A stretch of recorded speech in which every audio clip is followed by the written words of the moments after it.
안녕하세요, 나쿤입니다. 오늘은 일본어 공부에 대한 이야기를 해보려고 합니다. 저는 일본 취업을 준비하는 분들에게 만약 뭐부터 준비해야 할지 모르겠다면 우선 일본어 공부를 하라고 말씀드리고, 그 일본어 공부를 어떻게 시작해야 할지 모르겠다는 질문을 받으면 저는 거의 똑같은 대답을 하곤 합니다. 우선 JLPT 시험 준비하세요. 물론 토익 시험에서 만점을 받는다고 영어를 잘하는 게 아닌 것처럼 JLPT N1에서 만점을 받는다고 일본어를 잘한다는 건 아닙니다. JLPT 자격증은 사실 범위가 확실하게 정해져 있고 말하기와 쓰기 시험이 없는 만큼 단순 암기만으로 쉽게 취득할 수 있는 자격증입니다. 하지만 적어도 N1을 가지고 있다는 사실은 일상생활에서 사용하는 기본적인 일본어 어휘, 문법, 한자 정도는 알고 있다는 의미이고, 기본이 되어 있는 만큼 일본 생활을 시작함에 있어 큰 힘이 되어줄 거라고 생각합니다. 오늘의 이야기를 좀 더 이어가기 전에 예전에 이런 댓글을 본 적이 있습니다. 일본 생활을 할 때 N1까지 딸 필요는 없지 않나요? N2 정도면 충분하지 않을까요? 저도 일부 동의합니다. 사실 N1의 범위에서 등장한 어휘들은 실용성이 낮은 것도 있습니다. 죽은 어휘들이 좀 있어요. 아무래도 JLPT 시험 자체가 일본어를 학습하는 외국인을 대상으로 한 시험이다 보니까 그런 것 같아요. 일상생활에서 사용하는 어휘들을 학습하기 위해서는 N2를 깊게 공부하는 게 좋을지도 모르겠습니다. 그런데 오늘의 영상은 저처럼 별로 내세울 게 없는 사람, 그러니까 별다른 재능도 없고 기댈 곳도 없고 꿈도 아직은 막연한 그런 사람들, 혹은 본인을 그렇게 생각하고 있는 사람들을 위한 영상입니다.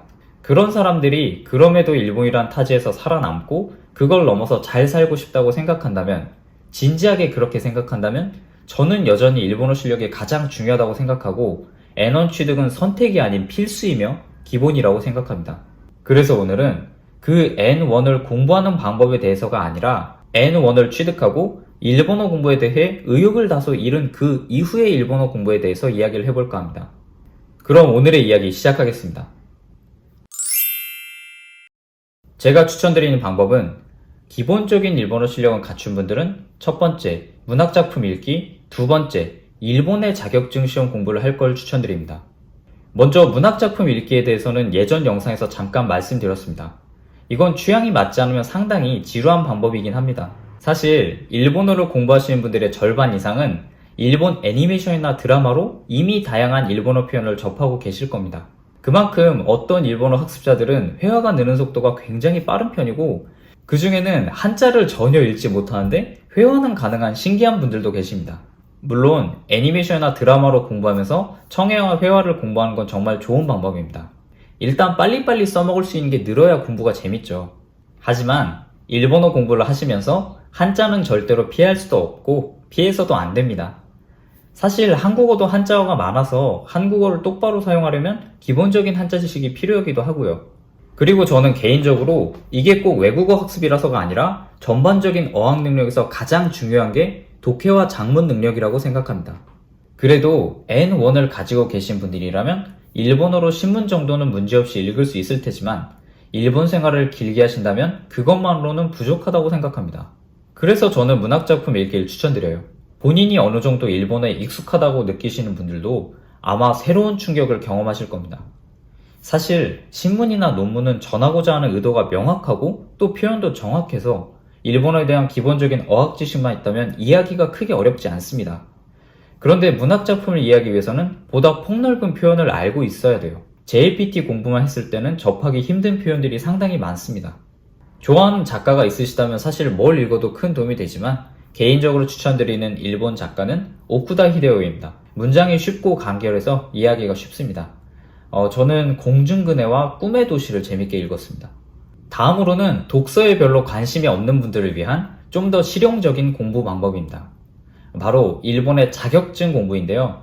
이 방법은 특히 이미 일본에서 살고 계신 분들에게 추천드립니다. 내가 지금 하고 있는 업무에 어느 정도 익숙해져서 목표를 잃었거나 아니면 현타가 왔을 때 마음을 다잡기 위한 방법으로 저는 공부만 한 게 없다고 생각하는데요. 그런데 사실 일본에서 생활을 하면서 그리고 일을 하면서 일본어만 공부할 시간을 만드는 게 그렇게 쉽지 않습니다. 그렇다면 일본어 공부도 하면서 업무에도 간접적으로 도움을 줄 수 있는 공부를 하는 게 좋지 않을까? 저는 그렇게 생각합니다. 본인이 몸담고 있는 업계에 따라 유용한 자격증이 있겠지만, 혹시 뭘 공부해야 할지 모르는 분들에게 추천드린 자격증은 다음과 같습니다. 첫 번째는 복희 자격증입니다. 한국어로는 부기라고 하죠. 쉽게 말해서 장부 기입 방법을 배우는 자격증입니다.